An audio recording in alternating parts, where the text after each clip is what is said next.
Pero a ver, ahorita lo que me estabas comentando tú, Bere, ¿la oposición está perdida? No, Bere, la oposición está ya derrotada.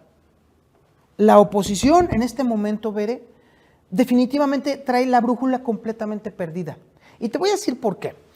Mira, el tema radica en que la oposición, PAN, PRI, PRD, están operando bajo la lógica todavía de un electorado del 2018. Un electorado que ya no existe. Un electorado que ya se desvaneció en el aire. Ya no existen ese tipo de mexicanos. Ya no existe ese tipo de votante. Ya no existen.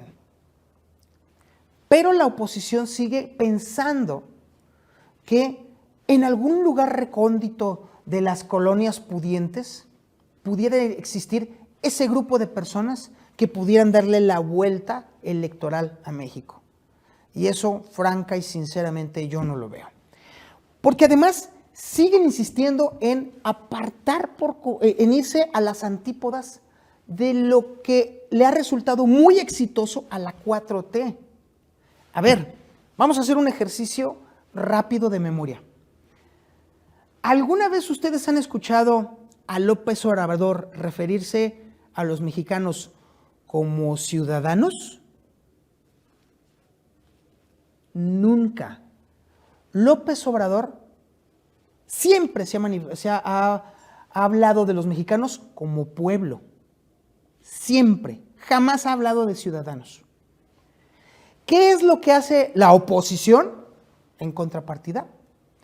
La oposición siempre habla de ciudadanos. De entrada, la forma o los elementos, los argumentos discursivos de ambas partes se apartan de una manera increíble. Ningún mexicano, por lo menos de los que andamos a pie todos los días, nos identificamos como ciudadanos. Sí, nos identificamos como pueblo. Esa es una de las pequeñas grandes diferencias por las cuales el discurso de López y en consecuencia el discurso de Morena es exitoso. ¿Y por qué? Por el contrario, el discurso o los argumentos de la oposición son poco penetrantes en la opinión pública, porque ellos hablan de ciudadanos, esa cosa que le podremos decir que es como el fantasma de un castillo. Nadie lo ve, pero todo el mundo le tiene miedo. Ese es el problema. La oposición se sigue dirigiendo y sigue pensando que existen mexicanos que todavía añoran el México que todavía existía en 2018 y todavía apelan a un electorado que creían que existía en el 2018. Si ese electorado existía, pues entonces los dejó muy abajo y perdieron las elecciones. Pero que pretendan otra vez regresar a ese electorado y regresar a México a esa época, están pero bien pendejos, no van a lograr absolutamente nada, no se va a poder. No existe ese electorado. México ya cambió, el votante ya cambió, ya no existe todo lo que existía en el 2018, ya es un México completamente nuevo. Sin embargo, tenemos una oposición que sigue con argumentos que suenan pasados de moda, que suenan viejos, que suenan caducos y que además tienen la marca inequívoca y permanente de corrupción. Ese es el tema. La oposición solamente está buscando mantener sus parcelas y las prebendas que les llegan a través de el financiamiento a los partidos. No seamos ilusos. No seamos ilusos. Ese es el problema.